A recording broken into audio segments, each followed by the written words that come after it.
सदलगेतील प्रमुख रस्त्यांवर प्रचंड खड्डे, सार्वजनिक बांधकाम विभागाचे दुर्लक्ष, लोकप्रतिनिधींनी लक्ष देण्याची गरज। सदलगा पोलीस स्टेशनकडून बस स्थानकाकडे येणाऱ्या रस्त्यावर गिजूने जगताप कॉम्प्लेक्स समोर प्रचंड रस्त्यात खड्डे पडले आहेत। 1-1.5 फूट खोलच्या खड्ड्यातून चारचाकी दुचाकी धारक कसरत करत वाहने चालवत आहेत। खड्डे चुकवताना अचानक दुचाकी वळवली जाते, त्याच वेळी मागून दुसरी दुचाकीची धडक बसणे आणि किरकोळ दुखापत होणे हे नित्यच झालं आहे।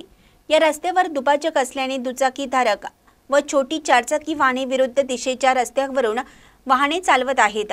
यामुळे वाहतुकीची कोंडी होत आहे।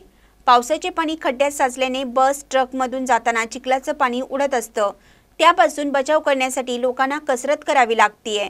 मध्यंतरीच्या काळात 15-1 दिवसापूर्वी सामाजिक कार्यकर्ते दर्याप्पा हवालदार यांनी मुरुम टाकून काही अंशी खड्डे मुजवण्याचा प्रयत्न केला, पण अतिवृष्टीमुळे ते खड्डे आणखीनच मोठे झाले।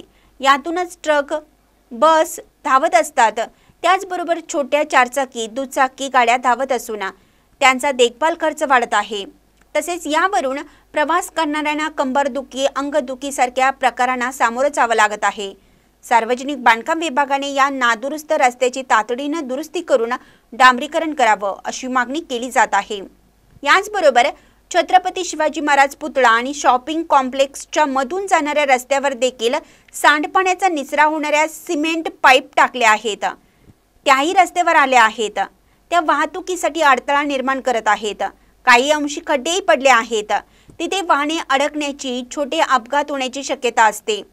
इथेही दुरुस्ती आणि डांबरीकरणाची गरज आहे।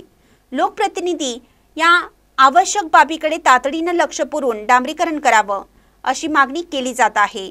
महानकरी न्यूजसाठी तात्यासाहेब कदम, सदलगा। ताज्या बातम्यांसाठी महानकरीला सबस्क्राइब करा आणि बेल आयकॉनला क्लिक करा।